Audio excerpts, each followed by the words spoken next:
Partha test শুরু হতে আর 48 ঘন্টার কম সময় বাকি আছে।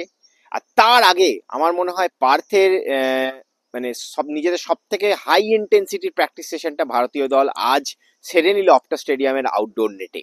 ম্যাচ ডে -2-তে জেনারেলি এটাই ট্র্যাডিশন যে ম্যাচ ডে -2-তে মেন প্র্যাকটিস হয়, এবং আজকে আমরা দেখলাম সেই প্র্যাকটিস। কালকে ভারতীয় দলের প্র্যাকটিসের সময় কিন্তু হালকা বৃষ্টি হয়েছিল, প্র্যাকটিসটা একটু হলেও ছোট করতে হয়েছিল, কিন্তু আজ একদম সকাল থেকে মানে ঝলমলে আবহাওয়া, রোদ, গরম, এবং তার মাঝে ছিল ভারতীয় দলের মানে কি বলবো একদমই হাই ইন্টেন্সিটির একটা প্র্যাকটিস সেশন।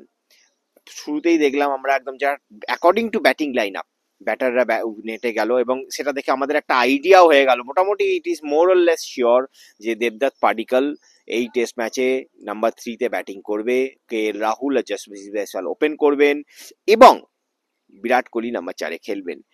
দ্য বড় কোয়েশ্চেন সব থেকে হচ্ছে যে আজকে কিন্তু প্র্যাকটিসে শুভমান গিল এসেছিলেন। কোয়েশ্চেন ঠিক নয়, মানে এটা একটা দুবিধা আর কি বলতে পারেন, দ্বন্দ্ব বলতে পারেন যে শুভমান গিল এসেছিলেন, কিন্তু আমার পার্সোনাল মত শুভমান গিলকে খেলানো হবে না। যদিও মর্নি মার্কেল প্রেস কনফারেন্সে বললেন যে ম্যাচের দিন সকালে ডিসিশন নেওয়া হবে, কিন্তু যদি শুভমান গিলকে খেলানো হতো আজকে উনি ব্যাটিং করতেন নেটে, কিন্তু উনি কিচ্ছু নেটে করেননি। উনি জাস্ট এসে অবজার্ভ করছিলেন প্র্যাকটিস সেশন। তো basically he is healing out. আর ইঞ্জুরি যদিও একটা মানে আমাদের মিডিয়া রিপোর্ট যেটা আসছে যে ওনার থাম ফ্র্যাকচারটা হয়নি, কিন্তু থাম ইঞ্জুরি তো হয়েছিল, এবং সেই ইঞ্জুরি থেকে রিকভার করতে দ্য টিম ওনাকে জবরদস্তি মানে they don't want to rush him into the 11, তারা একটু সময় দিতে চাইছে আর লম্বা সিরিজ। সুতরাং আমার মনে হয় শুভমান গিলকে আপনারা নেক্সট ক্যানবেরাতেই দেখতে পাবেন।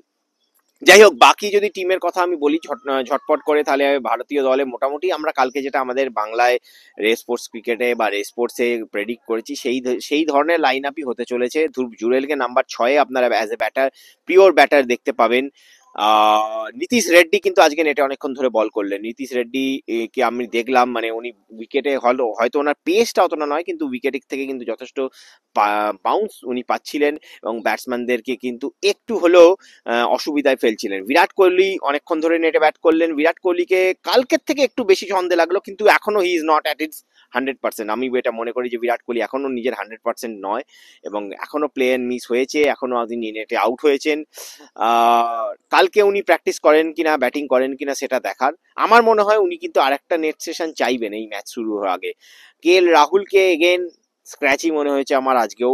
কালকে যেমন দেখলাম কে এল রাহুলকে তার থেকে একটু বেটার, কিন্তু স্টিল স্ক্র্যাচি মনে হলো। আর আরেকটা জিনিস আমি যেটা লক্ষ্য করলাম, অস্ট্রেলিয়ার প্র্যাকটিস সেশনেও আমি সকালবেলা ছিলাম, এবং তার সাথে আমি আজকে ভারতীয় প্র্যাকটিস সেশনে একটা কম্প্যারিজন করলাম।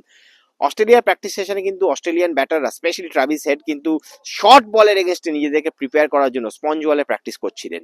তেনাকে Australia coach Andrew McDonald sponge বলে মানে শর্ট পিচ বল করছিলেন, এবং তিনি কিন্তু সেই বলগুলোকে কোনোটা মারছিলেন, কোনোটা ছাড়ছিলেন, লিভ করছিলেন। তো কন্টিনিউ কিন্তু স্পঞ্জ বলে শর্ট বল প্র্যাকটিস করা হলো অস্ট্রেলিয়ার, এবং স্টিভ স্মিথও একটুখানি স্পঞ্জ বলে প্র্যাকটিস করেছেন। কিন্তু ভারতীয় নেটে কিন্তু আমরা এরকম কোনো স্পেশালাইজড প্র্যাকটিস দেখলাম না two counter the short ball. ভারতীয় নেটে বোলাররা নর্মাল লেন্থ করছিল, একটু ব্যাক অফ লেন্থ করছিল বুমরা বা প্রসিদ্ধ কৃষ্ণারা, কিন্তু নর্মাল লেন্থই মেনলি বলিং তারা করছিলেন। তো সুতরাং এটা দেখে মনে হয় যে আমরা হয়তো একটু পিছিয়ে থাকবো in terms of practice, or maybe the team management is cautious, কে তারা চায় না যে শর্ট বল খেলতে, নেটে শর্ট বল খেলতে গিয়ে কোনো আরেকটা ব্যাটসম্যান ইনজিওর হয়ে যাক। অলরেডি রোহিত শর্মা নেই, শুভমান গিল নেই। সুতরাং ভারতীয় নেটে আমি যেটা মানে মোদ্দা কথা হচ্ছে, ভারতীয় নেটে শর্ট বলকে কাউন্টার করার জন্য কোনো স্পেশালাইজড প্র্যাকটিস সেশন হয়নি। কালকে ভারতীয় দল একটা অপশনাল প্র্যাকটিস সেশন আছে, সেখানে কতজন আসে, বোলাররা তো আসবে না, ব্যাটাররা কতজন আসে সেটাই দেখার। আরেকটা নজর থাকবে যে প্রসিদ্ধ কৃষ্ণা আর হর্ষিত রানার মধ্যে। আজকে কিন্তু হর্ষিত রানা তেমন কোনো বোলিং করেননি, তেমন কোনো অ্যাক্টিভিটি আমি দেখতে পাইনি ইনফ্যাক্ট ওনার। অন্যদিকে প্রসিদ্ধ কৃষ্ণা কিন্তু অনেকক্ষণ ধরে বল করলেন। সুতরাং এটা থেকে আমার মনে হচ্ছে যে প্রসিদ্ধ কৃষ্ণাই হবেন ইন্ডিয়ান টিমের থার্ড সিমার। তার সাথে নীতিশ রেড্ডিকে তারা নেবে অ্যাজ এ অলরাউন্ডার এবং ব্যাকআপ ফোর্থ সিমার। তো এই হচ্ছে ভারতীয় দলের লাইন আপ। স্পিনার কে হবেন, ওয়াশিংটন সুন্দর আর অশ্বিনের মধ্যে এখনো আমার মনে হয় একটা টিম ম্যানেজমেন্ট ডিসাইড করেনি। আজকের মধ্যে ডিসাইড করা ইন্টারনালি হয়তো করেই নেবে। আমার যদি পার্সোনাল মত আপনি জানতে চান, আমি ডেফিনেটলি ওয়াশিংটন সুন্দরকে রেকমেন্ড করবো এখানে।